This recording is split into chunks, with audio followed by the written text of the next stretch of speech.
Hey guys, today we're going to make these fancy flowers on a straw stem, and here's how we're going to make them. We're going to make them with lots of layers, and to do this you'll need some paper and some straws, and you need the kind with the little extendy bendy part right there that bends and opens and extends.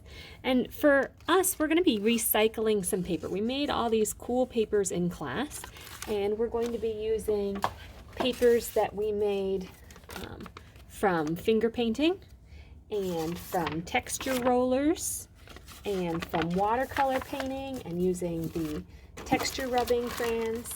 So we've got lots of different decorative papers, and we're going to use up all of our scraps. This is a great project for using leftover scraps, or if you have process art paper like this finger painting paper, it's a great thing to use up. So some of ours already have a flower drawing on the back side. And so what we did is we drew on one side, and then we put the flowers on the back side. So we have all these papers that on one side have a flower drawing, and then on the other side we decorated with texture rubbings and watercolor paints and other things. So we're going to use this paper that already conveniently has flower stencils on the back, which will make it really easy to cut and trace these out. So a cool trick, if your paper already has the flowers on it, you can take another paper that doesn't have any flower drawings on it, and you can stack those papers on top of each other and cut out 2 layers at one time. So I'm going to line up the corners and the edges of this so that they fit together. And when I cut it out, I'm going to do my best to cut on the line. But the good news is that this paper is going to be on the back side.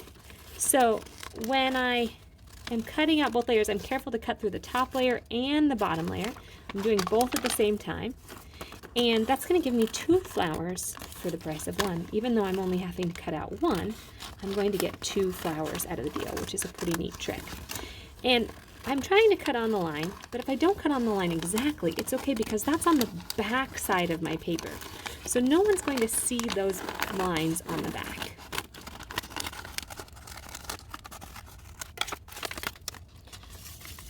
So now, I only had to cut 1 time, but I have 2 flowers. It's a great trick. So another option, if you don't have the flowers already printed on the back of your paper, you could also use some flower stencils. So I can take my scraps right here, and I want to think about a couple things. If I put this right in the middle, then I can only fit 1 on here. But if I move it to the corner, then I can fit 2, and I'm not wasting it.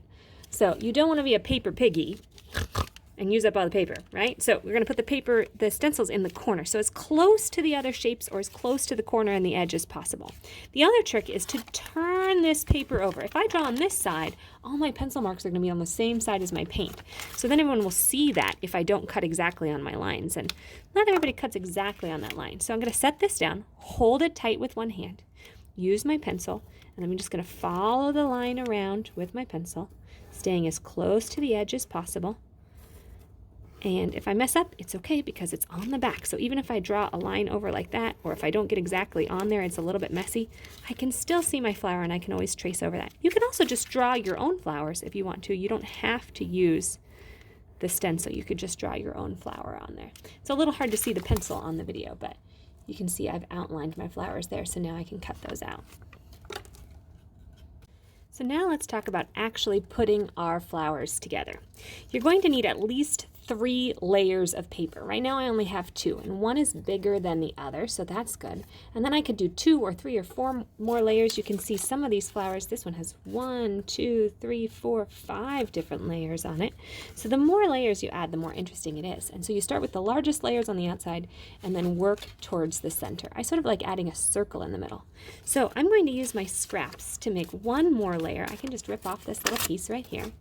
And I'm just going to freehand cut a circle out of the scraps. And it doesn't matter if it's exactly perfect.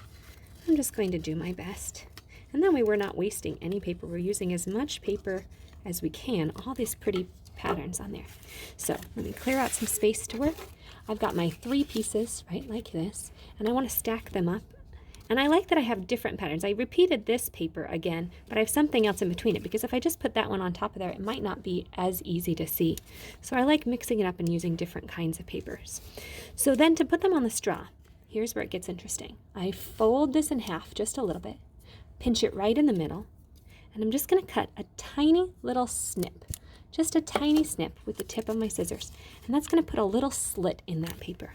Let me do that again. For this one, you can see the pencil marks are on the back, so no one will see that part, which is really cool. I'm going to try and find the middle, use the tip of my scissors, and just cut a tiny little slit, and open it back up.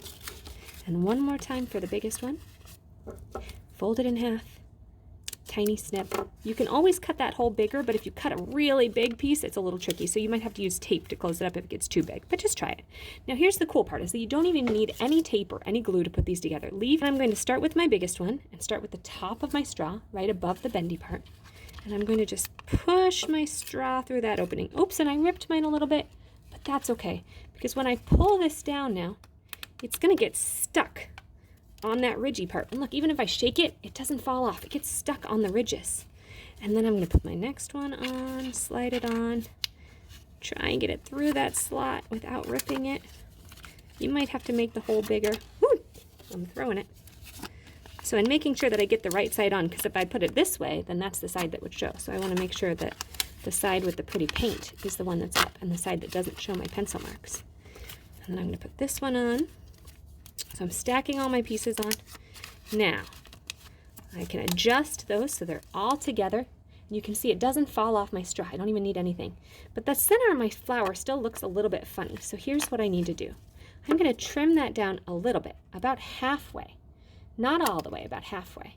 And to make the center of my flower fancy, I stick my scissors in, and I'm going to snip, snip, snip, snip, snip, just snipping up and down straight lines.